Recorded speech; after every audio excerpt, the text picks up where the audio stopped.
Genau, Julia. Bist du später Nachmittag auch zu Hause oder bist du unterwegs? Ja? Ich bin hier gerade unterwegs beim Drehen. Dann würde ich, wenn ich nachher im Büro bin, schicke ich dir das mal weiter und vielleicht, wenn ich druck das auch aus, lesen wir das durch, vielleicht können wir dann nochmal zur besseren Verständnis kurz gemeinsam drüber gehen, was es heißt. Weil, also wenn ich da wirklich, also das heißt nicht automatisch wir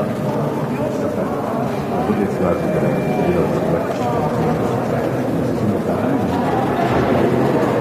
diese 12.000 ist nicht, dass es quasi automatisch sozusagen das gemacht ist. Okay.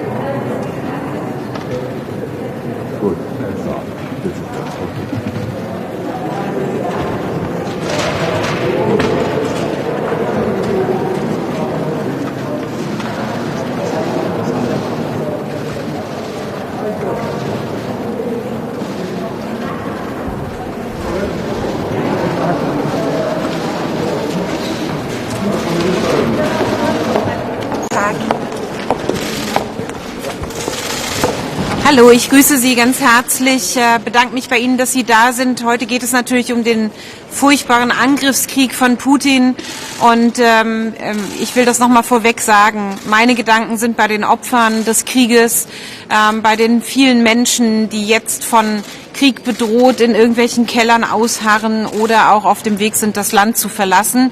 Und deswegen ist es heute hier ein wichtiges Zeichen, dass Frankreich den JI-Rat einberufen hat, um zu gucken, dass wir in Europa gemeinsame, solidarische Lösungen finden, humanitäre Hilfe, insbesondere für die Anrainerstaaten, aber natürlich in erster Linie für die Geflüchteten zu leisten. Darum wird es heute gehen. Wir haben den Themenkomplex der sehr konkreten humanitären Hilfsleistungen. Was können wir jetzt leisten, um beispielsweise Polen, um Ungarn, um die Slowakei zu unterstützen? Auf der anderen Seite wird es natürlich auch um mögliche Cyberangriffe, Cyberattacken gehen. Was können wir gemeinsam in Europa dem entgegensetzen?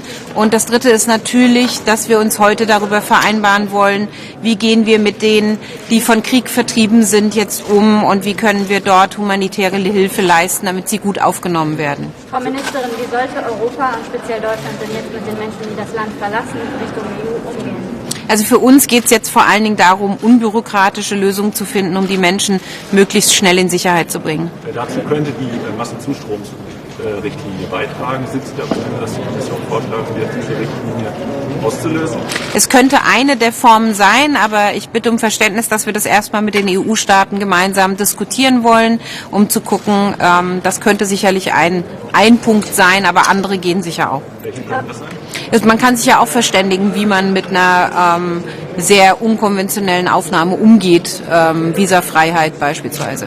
Ist Deutschland bereit, eine bestimmte Anzahl von Flüchtlingen zu übernehmen, von den Ländern, die direkt an der Grenze Polen? Wir haben immer gesagt, dass wir den Ländern Hilfe anbieten. Bisher haben wir nur Hilfsgesuchen von Moldawien innerhalb an die EU gerichtet. Die anderen Staaten haben Hilfe noch nicht beantragt. Wird es dann einen Verteilungsschlüssel auf europäischer Ebene für Flüchtlinge geben?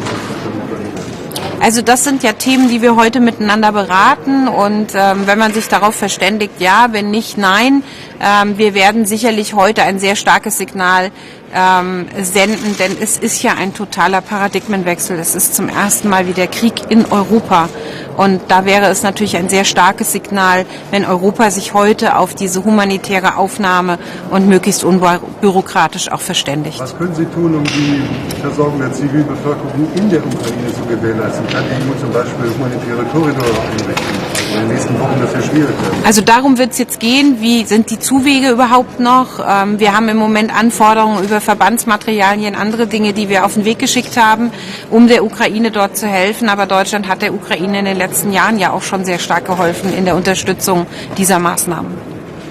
Frau Ministerin, die Überleitungsfrage war in der EU bisher die schwierigste. Und jetzt plötzlich sind alle bereit zu reden. Können Sie erklären, warum? Ja, natürlich. Es ist das erste Mal wieder Krieg in Europa. Und ich glaube, das führt bei den Mitgliedstaaten in der Europäischen Union auch zu einem anderen Denken. Ich danke Ihnen ganz herzlich. Verteilung, können Sie kurz sagen, was heißt überhaupt Verteilung denn?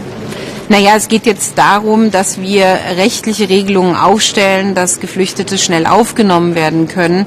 Da geht es weniger um Verteilung. Es geht jetzt darum zu gucken, wie können wir den Anrainerstaaten helfen. Bisher gibt es keine Anforderungen aus den Mitgliedstaaten, dass wir andere Flüchtlinge aufnehmen sollen. Ich muss nur mal sagen, es ist eine ganz andere Situation, die wir hier gerade erleben.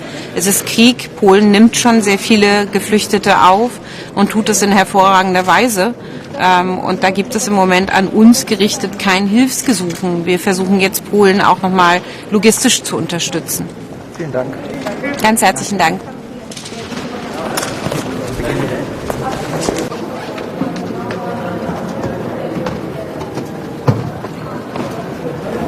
Viva. O Sr. Secretário de Estado fará uma declaração e responde às perguntas logo. Pode ser?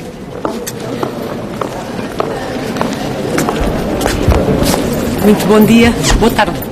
Boa tarde, já em Bruxelas. Está tudo bem? Olá, boa tarde. Quando quiserem. Pode ser? Quando quiser. Então, muito boa tarde. Nós estamos aqui hoje reunidos para um Conselho de Justiça e Assuntos Internos na dimensão Assuntos Internos, extraordinário, obviamente relacionado com a situação que estamos a viver na Ucrânia. Eu gostaria, antes de mais, de reafirmar aquela que é a posição de Portugal ao lado da situação ucraniana e, portanto, com completa solidariedade com aquilo que está a acontecer com o povo ucraniano, e estamos aqui hoje para debater uma série de assuntos que relevam sobretudo para a área da justiça interna, que diz respeito ao acolhimento, ao eventual acolhimento de cidadãos ucranianos que desejem ou queiram vir para Portugal, e aqui importa obviamente sobretudo concertar posições ao nível da União Europeia e daquilo que está a ser feito em linha com outros países, e nessa medida hoje é de facto uma reunião importante. Vamos também debater vários assuntos relativos à gestão das fronteiras comuns, espaço Schengen, e portanto que é também uma matéria relevante, e portanto ao nosso nível estamos a fazer tudo para garantir que todos aqueles cidadãos que desejem vir para Portugal, que o possam fazer em condições de segurança, com toda a integração possível. Somos um país que tem dado bons exemplos nesta matéria e portanto é nesta linha que queremos continuar. Eu penso que no fim da reunião teremos mais informações, mais detalhes para poder partilhar convosco, e nessa altura então voltaríamos a falar, se acharem por bem. Muito obrigada. Muito obrigada.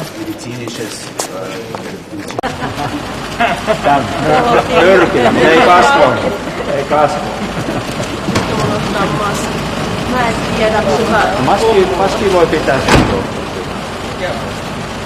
Eikö se Sanna Marjalainen ota pois? Joo, sinne doorstepissa sitten itsessään, niin kun alkaa puhuta, niin nostaa maskin pois ja katsoo. Nämä on hyvin nämä noin maskit, mutta niissä on niin kauhean lyhyet. Joo. Γεια σας.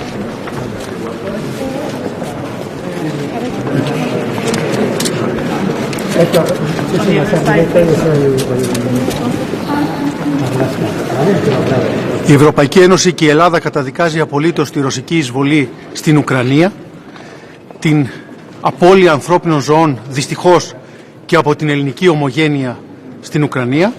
Είναι πολύ σημαντικό σήμερα το Συμβούλιο να λάβει σκληρές αποφάσεις, κυρώσεις εις βάρος της Ρωσίας. Από εκεί και πέρα πρέπει όλες οι χώρες της Ευρωπαϊκής Ένωσης με υποχρεωτική αλληλεγγύη να συμβάλλουμε στην προστασία των προσφύγων, των πραγματικών προσφύγων που φεύγουν από τον πόλεμο της Ουκρανίας. Ευχαριστώ.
On va voir avec la télévision.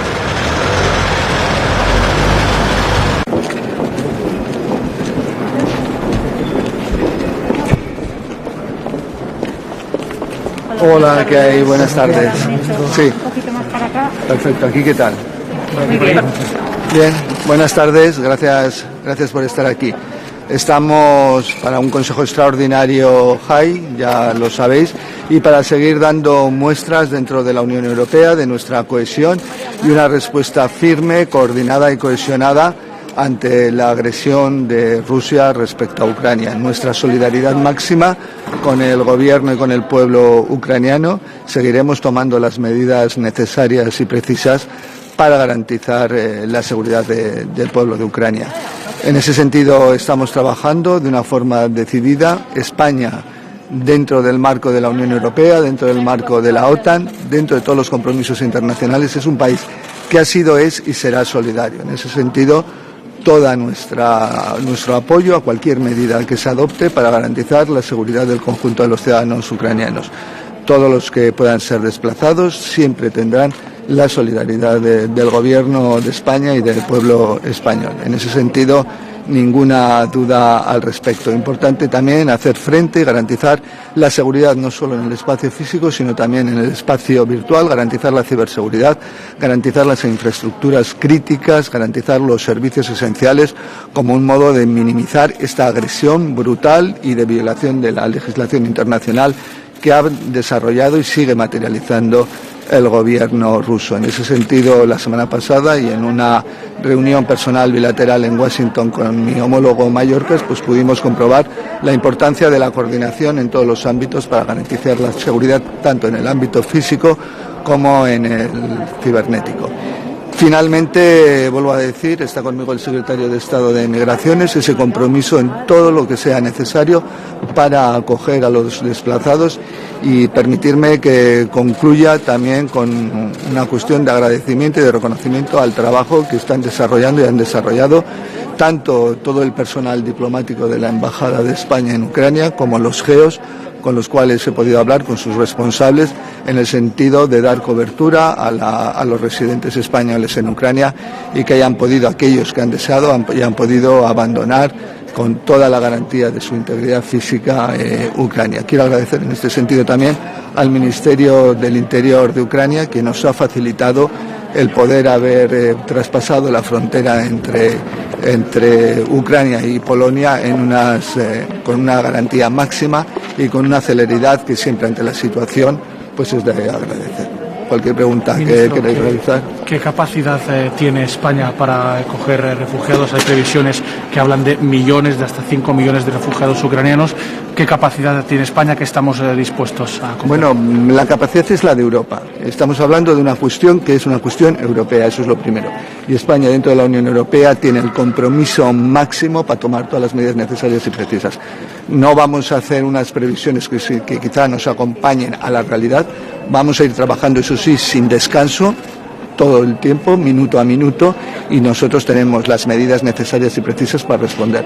Lo hemos demostrado en otras desgracias humanitarias a las que hemos respondido y hemos dado la cobertura necesaria, con lo cual Europa y dentro de Europa España no va a ahorrar ningún esfuerzo para la acogida del conjunto de desplazados. Ministro, ¿en qué crisis se miran o en qué crisis se basan para gestionar o por lo menos estudiar cómo gestionar esta crisis ucraniana de refugiados que se viene? Bueno, esta es extraordinaria, es excepcional. Estamos en una agresión absolutamente injustificada, vulnerando toda la legalidad internacional. Creo que no hay nada parecido o muy difícil de encontrar algo parecido a esta situación en el marco de Europa. Pero nosotros tenemos una experiencia, hemos hecho frente en el 2015, lo sabéis muy bien, a los refugiados sirios. Europa, desgraciadamente, tiene una experiencia que ha servido para que tengamos los resortes y la experiencia necesaria también para dar cobertura a la gente más necesitada. Ministro, sobre qué instrumentos se podría buscar compromisos esta tarde? Se ha hablado de la Directiva de Protección Internacional, que nunca se ha puesto en marcha. ¿Qué se está buscando? Lo estudiaremos esta tarde, lo seguiremos estudiando, pero esta tarde lo vamos a estudiar. La Dirección, como dices, de Protección Internacional Temporal, de carácter temporal, es del año 2001, no ha tenido eficacia. España sí que la ha traspuesto, está traspuesta en un Real Decreto del 2003 y en ese sentido estudiaremos, pero ya sea esa directiva debidamente traspuesta a nuestro ordenamiento jurídico o cualquier otro mecanismo de los que hay para dar la protección a la gente necesitada de la misma, tenemos los instrumentos necesarios y precisos para responder inmediatamente. Muchas gracias. Muchas gracias. Hasta ahora.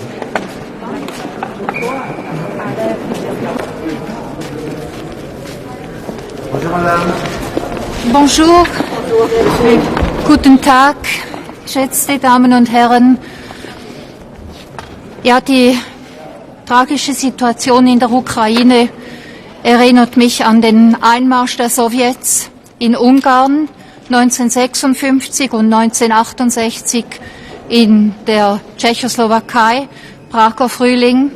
Die Schweiz ist solidarisch mit der Ukraine, mit den Menschen und ihren Familien in der Ukraine. Und sie wird sich auch solidarisch zeigen, wenn es darum geht, eine gesamteuropäische Lösung gemeinsam zu finden. Diese russische Aggression ist eine große Verletzung des Völkerrechts. Die demokratischen Werte, die Freiheit stehen auf dem Spiel. Und wenn das auf dem Spiel steht, ist die Schweiz auch solidarisch. Wir werden heute die Staaten des Schengen-Raums über gemeinsame Lösungen diskutieren. Es wird über die humanitäre Hilfe gesprochen in der Ukraine und in den Nachbarstaaten. Es wird darüber gesprochen, wie man die Nachbarstaaten bei der Aufnahme von Flüchtlingen unterstützen kann, ihnen helfen kann. Es geht aber auch um die Stärkung von Frontex und um den Außengrenzenschutz. Es braucht jetzt hier eine Lösung im Schengen-Raum, eine gesamteuropäische Lösung, und die Schweiz will Teil dieser Lösung sein. En français, s'il vous plaît, madame. Alors, la Suisse a beaucoup de sympathie pour le peuple ukrainien, pour les familles aussi qui sont touchées par cette agression russe. C'est une situation telle que nous l'avons connue aussi lors de l'entrée des troupes soviétiques en 1956 en Hongrie ou bien en 68 en Tchécoslovaquie. La Suisse est solidaire avec le peuple ukrainien. La Suisse est solidaire aussi avec les États de l'Est européens. Nous sommes ici aussi pour faire partie d'une solution européenne. Nous allons discuter aujourd'hui de l'aide humanitaire sur place et dans les pays de l'Europe de l'Est. Si c'est nécessaire, nous allons aussi parler deuxièmement de l'accueil de réfugiés, si nous pouvons soutenir les pays de l'Europe de l'Est. Et nous allons parler aussi du travail de Frontex et du renforcement des frontières extérieures, parce que ça aussi, ça fait partie. Il faut maintenant une solution européenne. La Suisse est solidaire car il s'agit maintenant de valeurs démocratiques. Il s'agit des valeurs comme la liberté qu'il faut défendre, et nous voulons être partie, nous faisons partie d'une solution européenne en solidarité avec le peuple ukrainien. La Suisse est solidaire, ça veut dire qu'elle soutient toutes les mesures qui ont été annoncées hier soir par Madame von der Leyen d'un côté, par les États-Unis de l'autre, notamment sur le fait de couper un certain nombre de banques suisses, de banques internationales, de banques russes sur le système international. Alors écoutez, les sanctions ne sont pas traitées par le Conseil de ministres de Justice et de l'Intérieur. Mais je peux vous dire que personnellement, je soutiens un renforcement des mesures vis-à-vis de la Russie. C'est dans ces heures-là que l'administration suisse prépare des mesures, des solutions, mais je ne peux pas vous dire quelle sera la décision du Conseil fédéral qui siégera demain. Ja, die Maßnahmen gegenüber Russland müssen jetzt verschärft werden. In diesen Stunden bereitet die Bundesverwaltung in den zuständigen Departementen verschiedene Maßnahmen vor. Ich kann den Diskussionen des Bundesrates von morgen aber nicht vorgreifen. Vielen herzlichen Dank. Okay, gut. Danke, merci. Gut. Merci.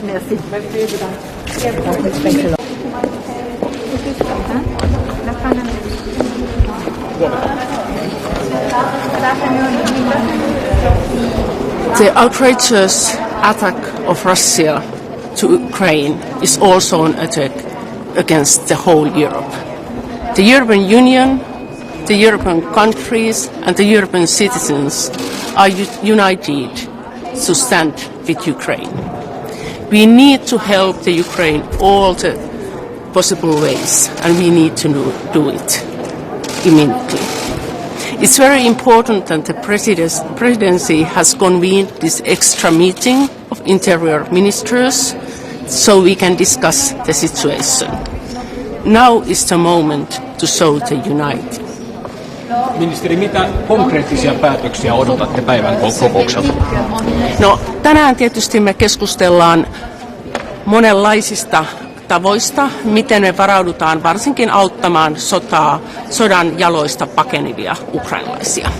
Miten me voidaan varmistaa, että me pystymme antamaan apua ja myös, että miten me voisimme mahdollisesti miettiä niitä yhteisiä käytäntöitä, joita me helpotetaan ihmisten tuloa. Ja sitten tietysti me keskustellaan myös tästä yhteisestä avusta ja niistä keinoista, miten erityisesti tämän pelastuspalvelumekanismin kautta annetaan apua. Se on tietysti tätä siviiliapua ja humanitaarista apua, niin siitä käydään keskusteluja. Meillähän on tietysti sitten tulevalla viikolla jo sitten seuraava, ihan niin kuin aikataulutettukin, neuvoston kokous, eli pystymme tekemään mahdollisia konkreettisia päätöksiä siinä kokouksessa. Mitä konkreettisia päätöksiä tarvitaan nyt? Tilanne on kuitenkin akuutti tuolla rajalla. No varmasti ainakin keskustelu siitä, että voitaisiinko nyt ottaa käyttöön tämä EUn hätämekanismi niin, että me voitaisiin sotaa pakenevia ottamaan helpommin vastaan ja tarjoamaan heille niin kuin nopeammin ja helpommin apua. Mikä Suomen kanta on tähän? Kyllä me ollaan tuettu tätä, että tämä otettaisiin käyttöön, jolloin silloin voitaisiin sieltä Ukrainasta sotaa pakenevia, niin voitaisiin suoraan antaa heille mahdollisuus saada oleskelu vuoden tai jopa 3 vuoden ajan riippuen tietysti tilanteesta, mutta että se helpottaisi sitä byrokratiaa ja sitä käsittelyä. Miten koette, mikä on tunnelma EU-maiden keskuudessa tällä hetkellä? Onko solidaarisuutta auttaa? Kyllä, on hyvin vahva yhteinen tahto auttaa Ukrainaa ja auttaa ukrainalaisia. Se on nyt nähty, ei oikeastaan niin kuin harvoin on ollut EU näin yhtenäinen ja niin konkreettisesti, ei vaan Euroopan unioni, vaan kaikki Euroopan maan ja Euroopan kansalaiset. Kaikilla on vahva tahto auttaa tässä tilanteessa Ukrainaa ja ukrainalaisia.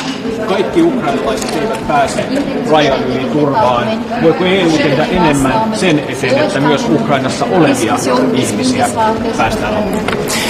Nimenomaan meidän täytyy myös antaa sitä apua sinne Ukrainaan, siis myös siviiliväestölle Ukrainaan, koska me tiedämme, että on myös ihmisiä, jotka eivät halua lähteä sieltä pois, vaan haluavat jäädä sinne, ja sen takia myös tämä EUn pelastuspalvelun mekanismi, jota kautta tätä siviilikriisiapua koordinoidaan ja annetaan, ja sitä kautta Ukraina on sitä myös mailta pyytänyt, ja Suomikin on jo tähän pyyntöön myönteisesti vastannut, niin se on myös tärkeä väline. Ja tietysti täytyy muistaa, että tämä kriisihän voi jatkua pitkän aikaa, ja sen takia täytyy varautua myös siihen, että pystymme auttamaan ukrainalaisia myös siellä Ukrainassa pidemmän aikaa. Tänään keskustellaan myös viisumikysymyksistä. Mitä odotamme tältä keskustelua? No toivoisin tietysti, että löydettäisiin myös yhteisiä käytäntöjä siihen, että miten tässä tapauksessa voitaisiin katsoa viisumiasioita niin, että me varmistettaisiin, että sieltä sodan jaloista pakenevien olisi mahdollisimman helppo varmistaa heidän pidempiaikainen oleskelunsa. Ja jos ei tänään konkreettisia päätöksiä tehdä, niin meillä on joka tapauksessa sitten ensi viikolla seuraava kokous, jossa me voidaan tämän päiväisten keskustelujen pohjalta valmistella sitten esitys, mistä voidaan tehdä viralliset päätökset. Ja entä sitten vielä lyhyt kysymys, tämä rajaturvallisuuskysymys. Eli onko sitten riskiä, että tulee myös ihmisiä, jotka eivät ole lopulta, tässä kuitenkin on tällainen konfliktitilanne, miten varmistetaan se, että ei tule? No totta kai tietysti pitää huolehtia myös siitä rajaturvallisuudesta ja kaiken kaikkiaan täytyy niin kuin huolehtia, ei nyt vaan miettien tästä Ukrainasta tulevia, vaan ylipäätänsä huolehtia siitä rajojen turvallisuudesta ja Suomellehan se on tietysti tärkeä kysymys, koska meillä on myös pitkä raja ja tällä hetkellähän rajalla sinänsä on ollut hyvin rauhallista ja varsin normaali tilanne. Du kan kanskje ta deg masken, justisminister. Hva kan Norge bidra med, for eksempel når det gjelder flyktningsituasjonen på grensen? Nå blir det viktig å være her, snakke med de andre landene i Europa om hvordan vi kan blant annet bidra til å fordele disse byrdene, hvordan vi kan hjelpe de landene som nå opplever størst press i nærområdet. Og så ønsker Norge også å bistå med medisinsk personell, og jeg mener at vi må øke bistanden til Ukraina. Finne situasjonen her nå. Hva slags type medisinsk personell, hvor mange for eksempel? Det må vi komme tilbake til detaljene i, men Norge har mulighet til å sende team med medisinsk personell som vi har gjort til ulike steder i verden før. Det mener jeg er naturlig i den situasjonen at vi også bidrar med til Ukraina, eller i den Ukraina-krisen vi står i. Og så må vi ha god dialog med landene i Europa. Det er derfor det er viktig for oss å være i Brussel nå, helt fra starten av, fordi at nå har vi en krig i våre nærområder. Da må vi også snakke sammen om hvordan vi skal møte utfordringene. Noen land opplever allerede at det kommer flyktninger, det kommer migranter, og det kan være aktuelt for Norge også å bistå de landene med å håndtere det presset i sitt nærområde. Vi er også beredt på å ta imot flyktninger til Norge. Altså jeg er positiv til en solidarisk fordeling av flyktninger etter hvert, men per nå så er situasjonen fortsatt veldig fersk, den er uoversiktlig, og vi ser ikke tegn til at det står migranter på utenfor Norges grenser nå. Vi må jo følge situasjonen løpende, og vi har beredskapsplaner for en situasjon hvor migrasjonen øker til Norge, men det er minst like viktig at vi har samtaler med de landene som nå opplever migrasjon inn i sine land, og hvordan vi kan sammen stille opp for Ukraina. Det er jo egentlig det store spørsmålet som vi må finne ut av. Helt til slutt, før du skal inn i møtet, når du ser disse bildene, folk som er på jernbanestasjoner, setter seg i biler, kommer ut, hva tenker du da? En flyktningstrøm fra et europeisk land til et annet europeisk land? Nå er det krig i vårt nærområde i Europa, og da er det viktig at Norge og resten av Europa stiller opp for Ukraina og for de som nå lever i frykt med død og lidelse i sitt land. Og så er det viktig at vi snakker sammen for å finne ut hvordan disse løsningene skal være. Nå er det fortsatt en uoversiktlig situasjon. Den endrer seg raskt. Noe migrasjon har begynt. Det kan øke. Og det er viktig at vi snakker sammen fra start. Derfor er jeg glad for at Norge nå får være med på dette justisministermøtet med de andre europeiske landene. Fordi at vi må ta denne byrden som krigen er sammen, og så må vi snakke om helt konkret hvordan vi skal gjøre det. Det er for tidlig å konkludere på for eksempel konkret fordeling av migranter nå. Først og fremst så må vi se på hvordan vi kan hjelpe de som er aller nærmest Ukraina og Ukraina selv til å håndtere dette nå. Bare for å klargjøre dette medisinske teamet, hvor skal det sendes? Er det inn i Ukraina eller i grenseområdene i et av landene? Det kan være aktuelt å sende til grenseområder, men det må vi komme tilbake til detaljene i. Men vi ønsker å bistå med medisinsk team, og jeg mener også at vi må øke bistanden fra Norge, og dette er jo noe regjeringen jobber fortløpende med. Takk skal du ha. Da skal du videre inn på møtet, og så snakker vi med deg etter møtet. The Ukrainians fleeing Ukraine and support. Bonjour. Monsieur le ministre, est-ce que vous êtes favorable à utiliser la directive de 2001 pour accorder une protection temporaire aux Ukrainiens? Bien, si la France, en tant que présidence, a convoqué cette réunion exceptionnelle aujourd'hui, à la demande du président de la République française, suite au Conseil européen qui s'est tenu, c'est d'abord pour soutenir évidemment le peuple ukrainien, soutenir les pays voisins directement impactés en ce moment même, puisque 300 000 personnes sont déjà arrivées dans ces pays, et la Moldavie, à qui nous devons absolument une solidarité également, voir comment nous pouvons organiser l'aide humanitaire en européen, et puis bien sûr pouvoir limiter les attaques hybrides, qu'elles soient des attaques qui relèvent de l'immigration, comme on en a connu avec la Biélorussie, ou que ce soit les cyberattaques. Je suis d'ailleurs entretenu à l'instant avec Madame la commissaire. Nous devons notamment, pour répondre totalement à votre question, regarder quel statut on peut confier à ces personnes qui fuient le territoire ukrainien dans des conditions évidemment extrêmement difficiles. D'abord en les accueillant le mieux possible en Pologne et dans les pays voisins, voir comment on peut les aider de façon humanitaire et voir comment on peut les aider évidemment au plus long terme, et puis voir comment en Europe on peut leur apporter cette protection. Depuis 2001, et comme ça a été le cas déjà au Kosovo, il y a une réglementation spécifique qui est déclenchée par la Commission et votée par le Conseil des ministres de l'Intérieur, qui serait cette protection temporaire. La France mettra ce sujet à l'ordre du jour dans quelques instants. Est-ce qu'il y a une décision sur ce point? point ou est-ce que ce sont des discussions et qui seront entérinées la semaine prochaine au prochain GIE? Alors, nous avons eu beaucoup d'échanges avec mes homologues de façon bilatérale. C'était le cas évidemment de la Commission également. On va justement le mettre à l'ordre du jour. On a décidé de le mettre à l'ordre du jour aujourd'hui. Nous verrons bien. En tout cas, ce qui est sûr, c'est qu'on se retrouve au Conseil GIE de jeudi et que nous pourrions toujours prendre cette décision s'il le fallait au Conseil de jeudi. Ce qui nous paraît à la fois un temps rapproché pour avoir un certain nombre d'éléments d'échange, puisque plusieurs pays, vous savez, ont déjà pris des dispositions nationales avec des réglementations nationales. C'est le cas de la Hongrie notamment ou de la Pologne. Donc on va écouter notamment ce qu'ont dire ces gouvernements et proposer avec la Commission une suite, soit aujourd'hui, soit jeudi. Il va y avoir des engagements d'accueil de la part des pays, des différents pays, et quelle est la position de la France? Est-ce que la France va accueillir des réfugiés ukrainiens? Le président de la République a été, je crois, très clair à la suite du Conseil européen. La France prendra évidemment sa part, mais pour l'instant, ce que nous constatons, c'est que les 300 000 Ukrainiens qui sont arrivés aux frontières de l'Union européenne, et je le répète encore une fois à la Moldavie, restent pour l'instant dans les lieux d'hébergement et de suivi. On en remercie ces pays sur place. Nous verrons dans les prochaines heures, prochains jours, si nous devons mettre en place des systèmes de relocalisation, ou en tout cas d'accueil des citoyens ukrainiens. Vous savez qu'aujourd'hui, les Ukrainiens, surtout ceux qui ont des passeports biométriques, n'ont pas de visa pour venir dans l'Union européenne.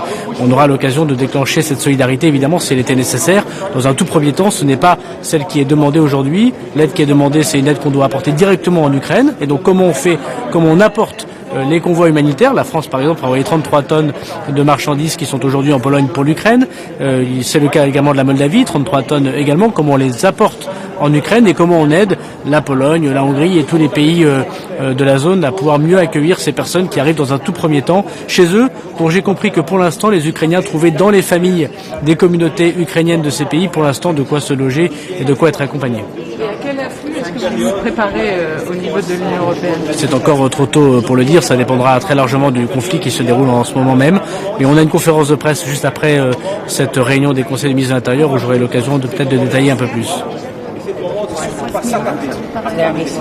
Pour l'instant, nous sommes à 300 000 et nous constatons qu'il y a beaucoup de monde, avec évidemment un certain nombre de difficultés pour accueillir ces personnes a priori, des embouteillages, vous les avez vus, des heures d'attente, parfois des dizaines d'heures d'attente pour passer les frontières, et nous en parlons justement pour prendre des règles européennes. C'est l'objet de ce conseil également et qu'on détaillera tout à l'heure avec la Commission lors de la conférence de presse. Et comment vous évaluez l'état de préparation de l'UE face à cet afflux de réfugiés? Est-ce que l'UE est mieux préparée qu'en 2015, par exemple? J'ai l'impression que ce qui se passe en ce moment, et je remercie notamment la Pologne, la Hongrie et la Slovaquie, tous les pays qui aujourd'hui participent en première ligne à ces réinstallations ou à cette aide, qu'ils sont bien préparés. Il y a beaucoup de centres d'hébergement, il y a beaucoup de mécanismes qui ont été mis en place pour pouvoir les accueillir dans de bonnes conditions. On ne fait pas toujours les contrôles à la frontière, mais à l'intérieur des pays, et tout ce qui nous permet à la fois de regarder les questions de sécurité tout en ayant beaucoup d'humanité envers ces familles. Évidemment, le nombre de personnes qui vont se présenter pourrait rendre plus difficile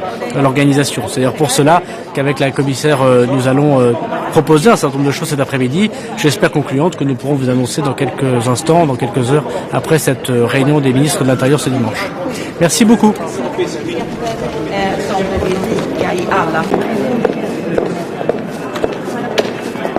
Commissioner, how concerned are you about what's happening at the borders of the EU?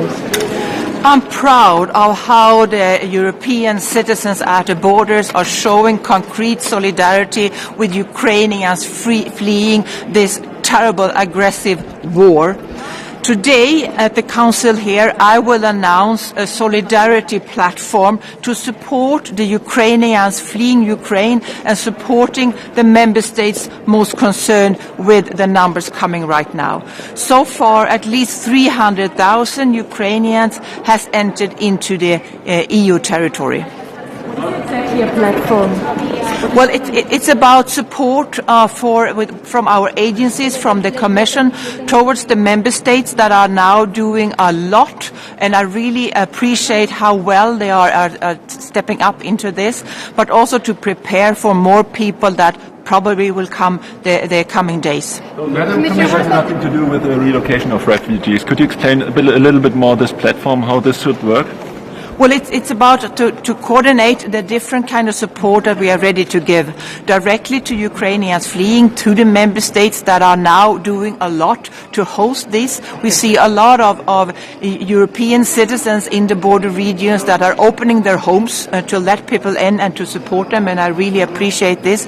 But we have to prepare for even bigger numbers, and we have to prepare for the support that we need to give to the Ukrainians fleeing. What about the temporary protection directive, the temporary protection directive that was never used before, brought in after the wars in Yugoslavia? Is that something that's on the agenda here today? Yes, it is, and in my view, I think it would be the right time to use the temporary protection directive in this time to give the proper protection to people fleeing, and also the possibility to move in the European Union. This is something that will be discussed today, and I will of course listen carefully to the different member states, especially those most concerned. It can only be activated on proposal of the Commission. So subsequent to the debate today, are you willing to bring forward a proposal? Yes. Thank you. Thank you. Ja. Om jag börjar då, hur väl står EU rustat för en flyktingvåg? Vi står väl rustade, men det är klart att det här är en väldigt allvarlig situation. Så hittills har vi sett en fantastisk solidaritet från europeiska medborgare i gränsområdena som verkligen ställer upp för de ukrainare som nu flyr från kriget.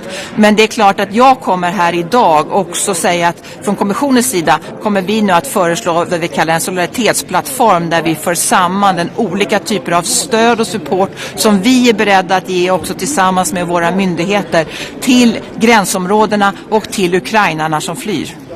Polen och Ungern öppnar sina armar. Svenska ministrar pratar om att vi ska inte ta för många. Är det upp- och nervända världen nu i flyktingvärlden? Nej, vi har solidaritet från alla medlemsländer, det är jag helt säker på. Och vi kommer behöva medlemsländerna kommer behöva ge stöd också till varandra i det här läget. Och det är det vi också ska använda kommissionens resurser till att samordna. Men Anders Ygeman sa ändå, han konstaterade ändå på vägen in här att de länder som tidigare var emot en solidarisk omfördelning är de nu som får ta emot flyktingarna som kommer från Ukraina i det primära läget i alla fall. Ser du någon risk att det ändå, med den historiken som finns, att det kan bli svårt att, om det kommer många flyktingar, att det blir en solidarisk omfördelning den här gången? Nu är det ju så här att de flesta ukrainare har ju visafritt tillträde till EUs territorium. Och det ser man också att många blir också hämtade av sina släktingar eller vänner direkt och tas till andra medlemsländer där de får bo hos sina släktingar och vänner. Och den här solidaritetsplattformen då, alltså rent konkret, är det någonting ni kommer besluta om idag tror du, och vad skulle det innebära? Pratar vi filtar, mat eller vad är det vi pratar om? Ja, det handlar om från kommissionens sida, vi har ganska mycket vi kan bidra med både finansiellt när det gäller vad myndigheterna kan bidra med, Frontex, Europol, EUs asylmyndighet, men det kan också vara andra konkreta saker och det är det jag kommer ta upp här idag för att lyssna på medlemsländerna. Jag behöver veta vad har de för behov i dagsläget och hur ser man på behoven i den nära framtiden. Hittills har det kommit minst 300 000 ukrainare som har sökt skydd i EUs medlemsländer. Jag tror det kommer komma många fler och vi måste vara förberedda på det. Hur mycket pengar finns det liksom i EUs budget? Hur mycket resurser finns det och hur många kan man ta emot med den mängden resurser? Och vi tittar just nu på hur vi ska få fram tillräckligt med resurser och det går inte att säga hur många utan jag tror att vi kommer att få se väldigt många ukrainare tyvärr som både blir internflyktingar i Ukraina men som också kommer till EUs medlemsländer. Men jag är väldigt glad för den oerhört starka solidaritet som visas av EUs medborgare mot de ukrainare som kommer hit. Jag tycker att det är en stark och väldigt hjärtevärmande reaktion från europeiska medborgare. Och när det handlar om att ge stöd så pratar man ju också om att ge militärt stöd och även bistå Ukraina med vapen. Finns det sådana möjligheter inom EUs fredsfacilitet? Det här är inte EUs område. Jag vill fråga, du fick frågor om en sån här temporär shelter facility eller någonting som kunde aktiveras som inte varit aktiverat förut som du vill göra nu. Vad innebär det mer exakt? Ja, det heter Temporary Protection Directive och den har, om man aktiverar den så innebär det att till exempel alla ukrainare som kommer får ett tillfälligt skydd och får vissa rättigheter som då blir lika i alla medlemsländer. Det är ett sätt att minska på byråkratin för att ta olika beslut, men det är också ett sätt att få en enhetligt sätt att hantera det. Och i mina ögon så är det lämpligt att aktivera det nu, men det är en fråga jag kommer ställa här på ministerrådet och hoppas få svar förstås om det här är något som medlemsländerna vill se. Vad är det för rättigheter till exempel så vi förstår vad det handlar om? Rätten att arbeta till exempel. Ja, okej. Och sen har också kommit rapporter om att i Ukraina finns det många utländska studenter från Indien, från olika afrikanska länder, men att de inte släpps över gränsen, att till exempel Polen nekar dem att komma över gränsen. Vad anser du om det?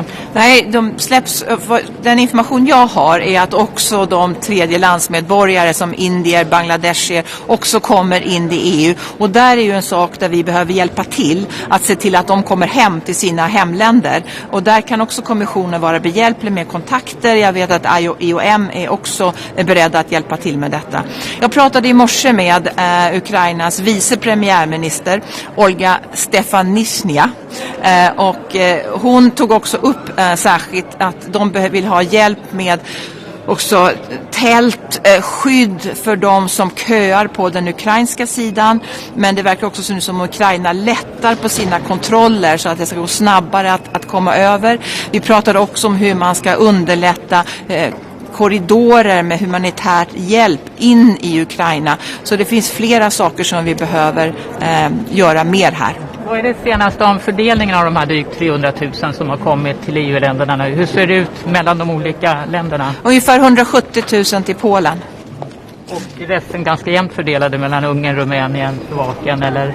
Ja, det ser lite olika ut och det är också olika hur länge man stannar. Men i vissa länder pratar jag med Rumäniens minister, där menar man att nästan hälften av de som har kommit till Rumänien har redan lämnat Rumänien. Så det är många, det finns en stor ukrainsk diaspora i länder som Italien, Spanien, Portugal, och jag tror att en del har kommit med sina släktingar eller vänner för att möta upp när de passerar gränsen och sen ta dem till sina hem. Har det kommit önskemål? Just to clarify, you are willing to propose triggering the temporary protection directive. Does it mean you will do so, or are you just willing? I will listen to the ministers today at the council. This is one of the questions I will pass on to and hope to hear from them because we need, of course, the majority to adopt it in the council. So that is necessary. So we have not proposed it yet, but I have prepared it. I'm ready to propose it. But before I do that, I would like to listen to the willingness for the ministers to adopt it. Har det kommit några förfrågningar om omfördelning från länder som Polen eller Ungern eller något annat land? Okej, tack så mycket. How can the EU help with the humanitarian situation? Yes, so far around 300,000 Ukrainians have come to the EU member states, and I'm really impressed of the strong solidarity that EU citizens are showing towards the Ukrainians coming. So far, very few have applied for asylum or international protection. Most of them are also, the majority are not using the facilities provided by the member states. Most of them so far are being helped by relatives or friends or others. But of course this can change, so we have to prepare for even many more Ukrainians coming, and this is one of the things to discuss today.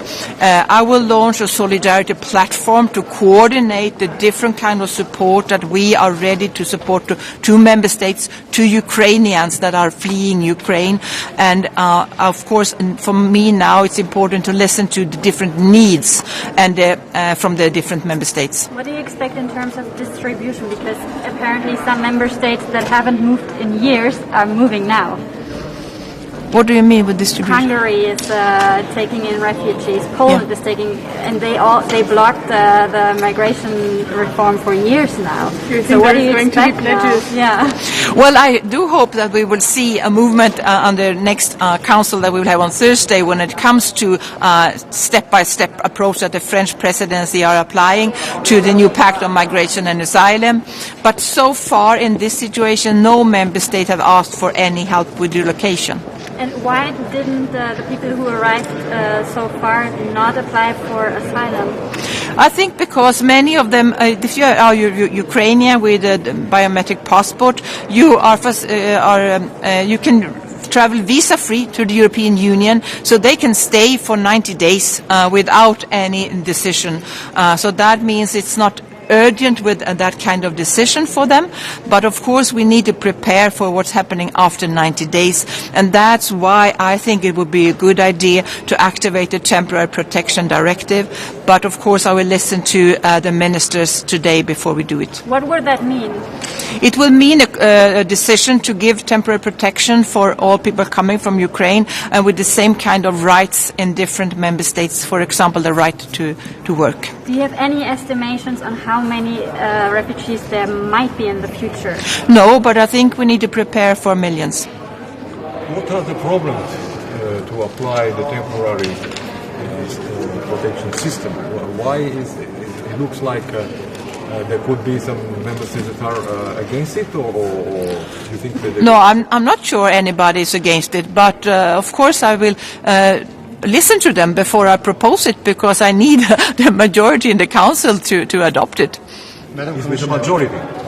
It's a qualified majority that's needed. Madam Commissioner, you've just said 300,000 people have already entered the EU. Do you have also a number for the IDPs inside Ukraine currently?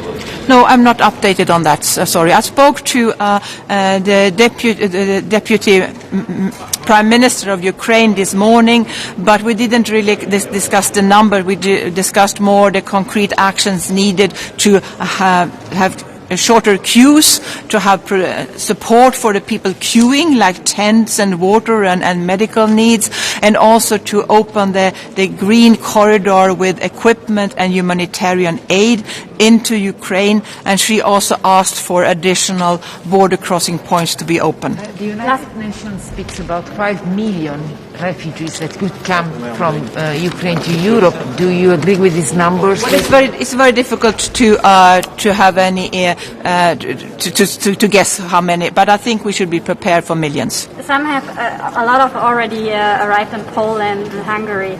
Did they signal that they need any help from other EU member states so far? No, they have not yet, but of course we need to do the need assessment in different member states.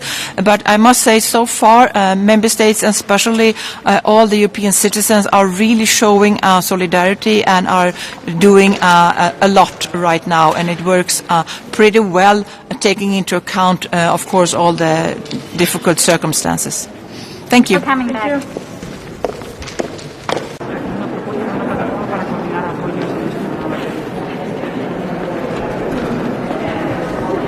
I'm just sorry, just give me a second, because I'm just... Thank you very much.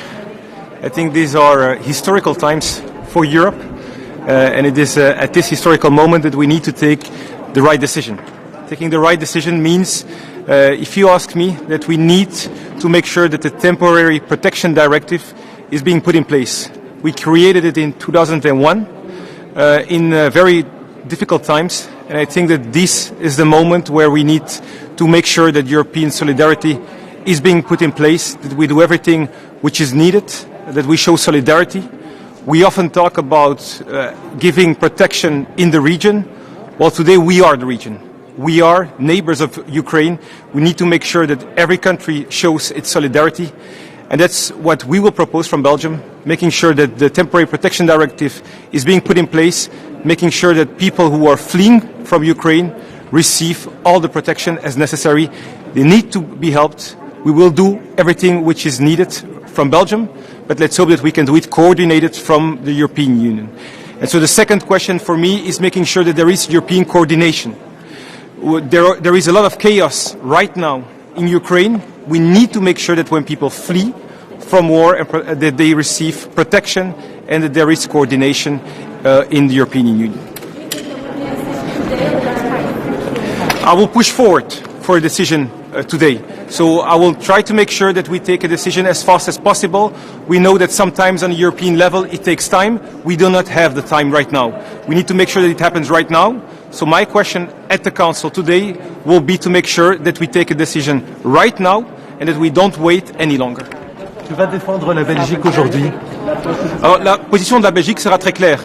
Il faut garantir une protection au niveau européen. Et donc ce qu'on doit faire avant tout, c'est d'activer la direction temporaire de protection qui a été instaurée en 2001 dans une période où il y avait une crise au niveau de la Yougoslavie. Aujourd'hui, on est dans la même période. On est dans une période où il y a un moment historique pour l'Union européenne, un moment où on doit prendre des décisions courageuses. C'est le moment de montrer du courage et c'est le moment de surtout pas s'attarder à prendre des décisions. Et donc je proposerai aujourd'hui d'activer cette directive aujourd'hui, le plus vite possible, parce qu'en Ukraine, on attend un signal fort de l'Union européenne et ce signal fort doit venir immédiatement. Ces gens doivent être protégés, doivent être accueillis et l'Europe a un rôle à jouer aussi au niveau de la coordination par l'Agence d'asile européenne et par Frontex. On doit être présent, c'est le moment aujourd'hui. De positie van België vandaag zal erin bestaan dat de Europese richtlijn die bescherming geeft, tijdelijke bescherming aan personen, die ooit in het leven is geroepen in 2001, dat die ook vandaag meteen wordt uitgevoerd. Het is vandaag het moment waarop een richtlijn die in 2001 in het leven werd geroepen en die nooit geactiveerd is geweest, dat we die vandaag activeren. We staan voor een historisch moment op Europees niveau. Dit is een moment waarop dat we onze afspraak met de geschiedenis niet mogen missen. We moeten onze solidariteit tonen met Oekraïne. We zullen dat op Belgisch niveau hoe dan ook wel doen.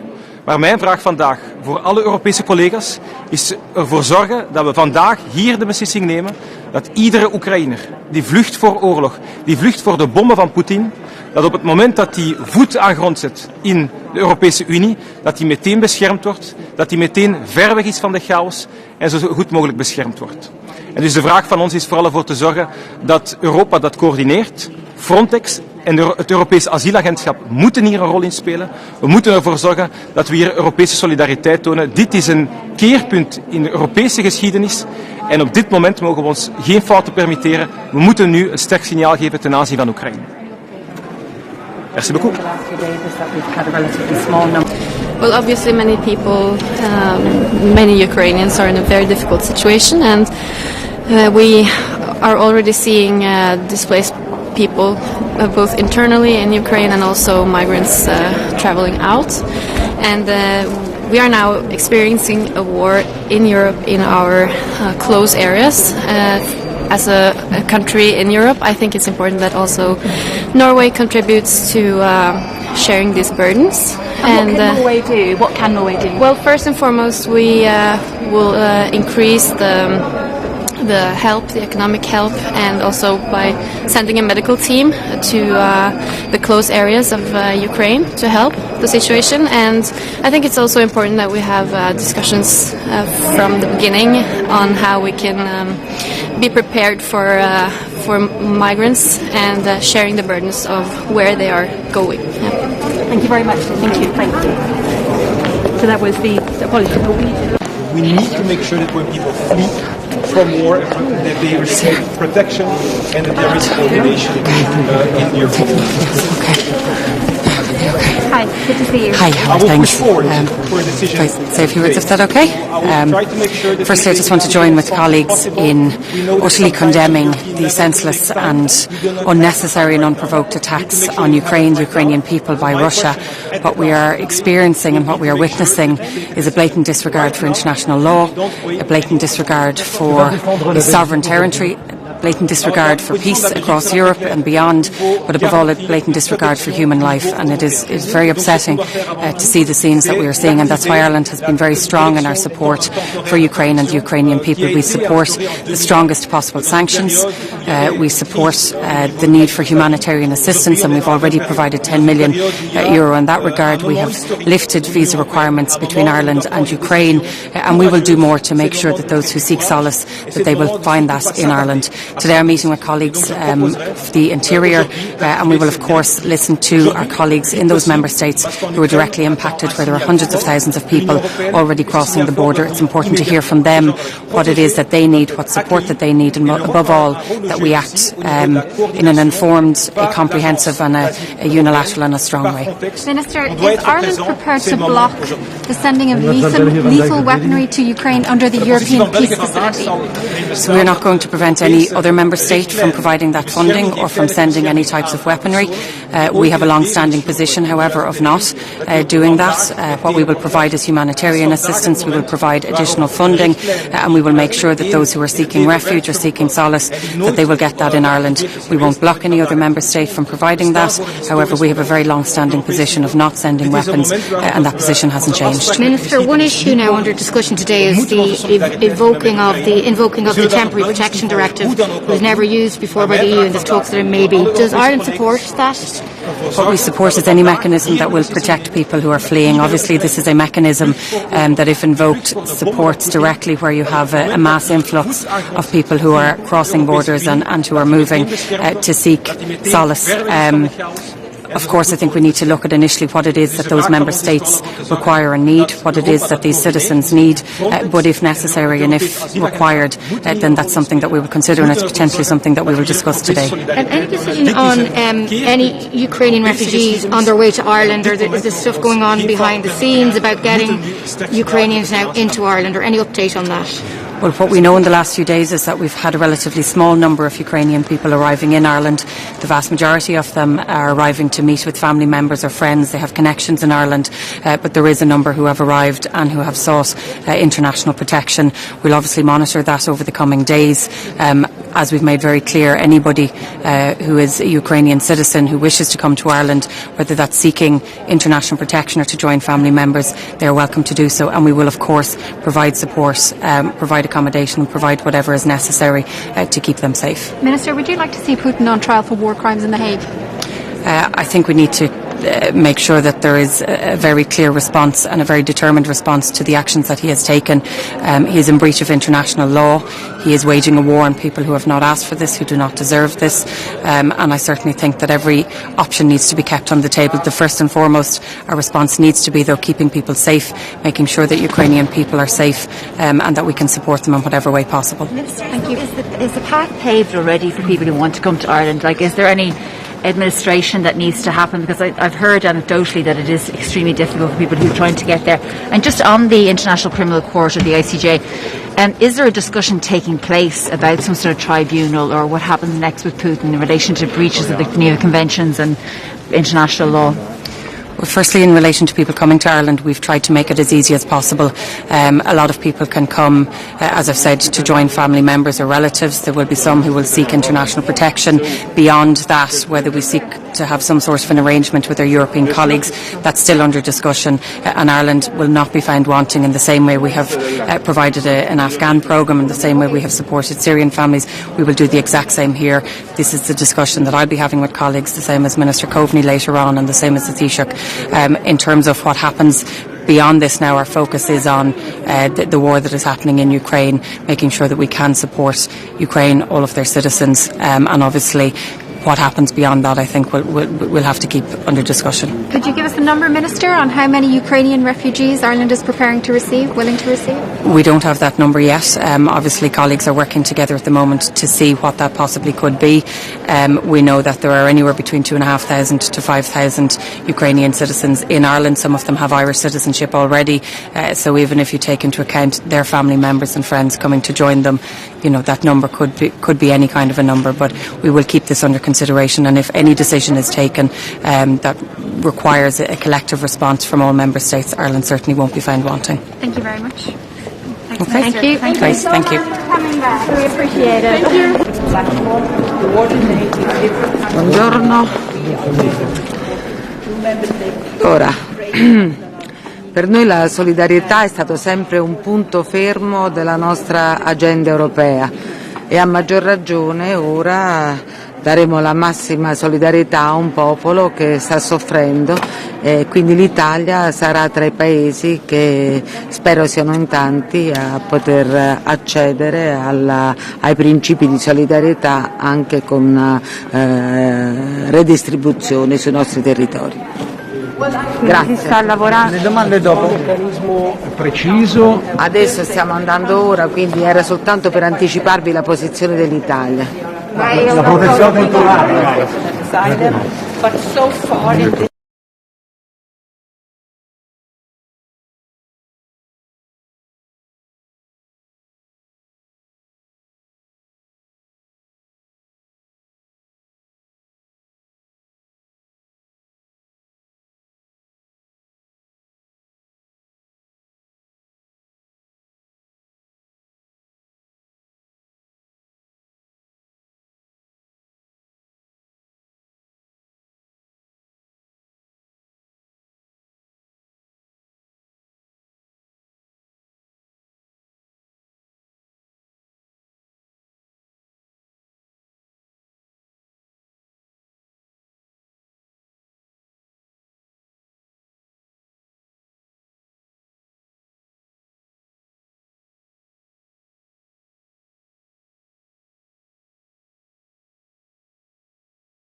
Grüß Gott.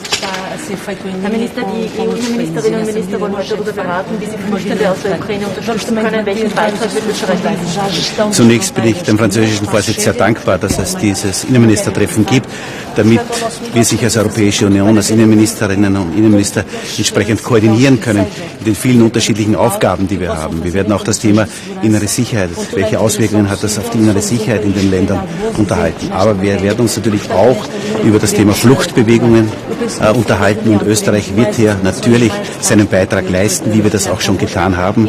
Es sind ja bereits die ersten Hilfslieferungen auch ergangen in diesen Tagen. Medizinisches Material wurde hier in die Ukraine verschickt, an die ukrainische Grenze. Und tatsächlich werden wir auch jetzt uns vorbereiten auf mögliche Fluchtbewegungen, die derzeit natürlich in den angrenzenden Ländern stattfinden. Und daher bin ich sehr dankbar, auch mit unseren Nachbarn Slowakei, Ungarn auch entsprechend unterhalten zu können, wie deren Situation ist, damit wir das auch entsprechend für unsere Planungen auch berücksichtigen können. Stichwort Planung. Bundeskanzler Nehammer hat gemeint, Österreich sei schon auf der Suche nach Quartieren. Womit rechnen Sie? Mit wie vielen Menschen rechnen Sie? Wie viele wollen Sie dann, wenn ich das richtig verstehe, auch aktiv aufnehmen?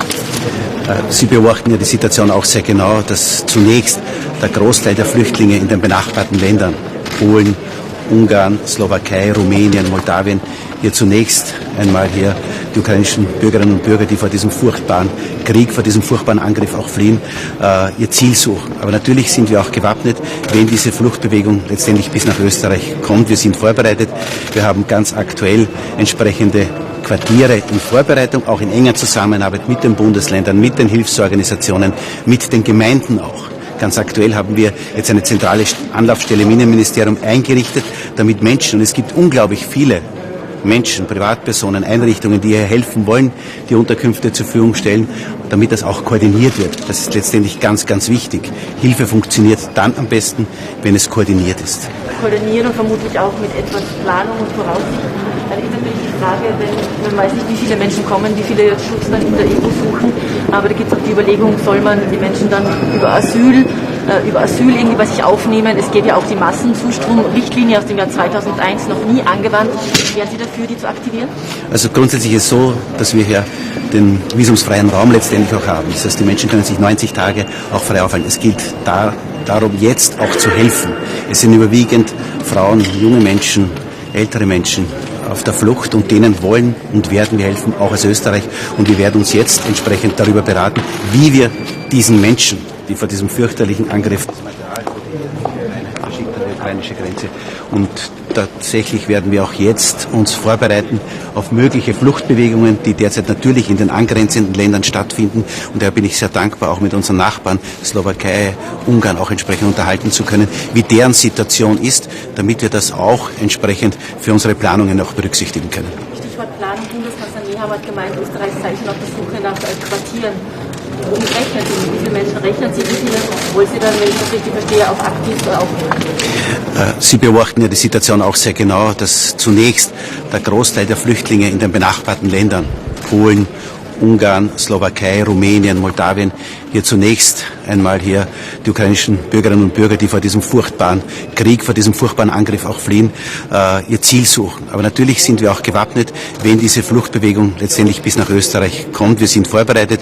Wir haben ganz aktuell entsprechende Quartiere in Vorbereitung, auch in enger Zusammenarbeit mit den Bundesländern, mit den Hilfsorganisationen, mit den Gemeinden auch. Ganz aktuell haben wir jetzt eine zentrale Anlaufstelle im Innenministerium eingerichtet, damit Menschen, und es gibt unglaublich viele Menschen, Privatpersonen, Einrichtungen, die hier helfen wollen, die Unterkünfte zur Verfügung stellen, damit das auch koordiniert wird. Das ist letztendlich ganz, ganz wichtig. Hilfe funktioniert dann am besten, wenn es koordiniert ist. Koordinieren und vermutlich auch mit etwas Planung und Voraussicht. Dann ist natürlich die Frage, wenn man weiß nicht, wie viele Menschen kommen, wie viele jetzt Schutz dann in der EU suchen, aber da gibt es auch die Überlegung, soll man die Menschen dann über Asyl irgendwie bei sich aufnehmen. Es gäbe ja auch die Massenzustrom-Richtlinie aus dem Jahr 2001 noch nie angewandt. Wären Sie dafür, die zu aktivieren? Also grundsätzlich ist es so, dass wir hier den visumsfreien Raum letztendlich auch haben. Das heißt, die Menschen können sich 90 Tage auch frei aufhalten. Es gilt darum, jetzt auch zu helfen. Es sind überwiegend Frauen, junge Menschen, ältere Menschen auf der Flucht und denen wollen und werden wir helfen, auch als Österreich. Und wir werden uns jetzt entsprechend darüber beraten, wie wir diesen Menschen, die vor diesem fürchterlichen Angriff Putins fliehen, auch am besten helfen können. Das werden wir jetzt tun. Es gibt Es gibt ja in der EU immer wieder Diskussionen, wenn es darüber geht, verpflichtende Quoten, um auch Menschen aufzunehmen und Menschen zu helfen. Wenn es nicht weitergeht, wären Sie dafür, dass man das... Ich bitte Sie jetzt nicht, um über Quoten zu reden, sondern dass wir Menschen helfen, die vor dem Angriff Putins flüchten. Das sind junge Frauen, junge Familien, das sind ältere Menschen und denen müssen und werden wir jetzt helfen. Derzeit in den Nachbarn in erster Linie, aber auch Österreich ist entsprechend darauf vorbereitet und wird helfen, wo es notwendig ist. Vielen Dank. Dankeschön. Herr Minister? Danke.